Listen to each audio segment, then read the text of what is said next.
Hello বন্ধুরা, আজকের বড় খবর। মুকেশ আম্বানির রিলায়েন্স গ্রুপ আবারও একটি বিশাল বড় ফান্ড অ্যারেঞ্জ করেছে। এবার রিলায়েন্স গ্রুপ $2.4 বিলিয়ন, যা ভারতীয় টাকায় 21,000 কোটি টাকা তুলেছে এবিএস এর মাধ্যমে। এবিএস এর ফুল ফর্ম হচ্ছে অ্যাসেট ব্যাক সিকিউরিটি। এখন প্রশ্ন হচ্ছে, অ্যাসেট ব্যাক সিকিউরিটি কি? সহজ করে বললে, রিলায়েন্স তার কিছু আয় এবং ক্যাশ ফ্লোকে ভিত্তি করে একটি ফাইন্যান্সিয়াল প্রোডাক্ট বানিয়েছে। একে বলে অ্যাসেট থ্রো সার্টিফিকেট। এগুলি ইনভেস্টররা কিনছে এবং রিলায়েন্স ইন্ডাস্ট্রি এখনই হাতে টাকা পাচ্ছে।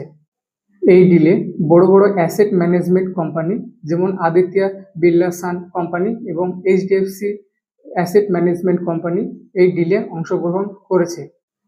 এর মানে মার্কেটের বড় বড় খেলোয়াড়রা রিলায়েন্স ইন্ডাস্ট্রির ওপর আস্থা রাখছে এবং এই সার্টিফিকেটগুলো বিভিন্ন মেয়াদে ম্যাচিওর হবে এবং ইনভেস্টরদের গড়ে 7% ইন্টারেস্ট রিটার্ন দেবে। এটা ভারতের এবছরের সবচেয়ে বড় ফান্ড রেজিং ডিল। রিলায়েন্স তার ক্যাশ ফ্লোকে আরো শক্তিশালী করছে এবং ইনভেস্টরদের আস্থা পাচ্ছে। বন্ধুরা, এই খবর নিয়ে আপনাদের কি মত? রিলায়েন্সের এই পদক্ষেপে কি শেয়ার মার্কেটে নতুন কোনো ট্রেন্ড তৈরি হবে? কমেন্টে জানাতে ভুলবেন না। ভিডিও ভালো লাগলে লাইক, কমেন্ট, শেয়ার করে এবং সাবস্ক্রাইব করুন।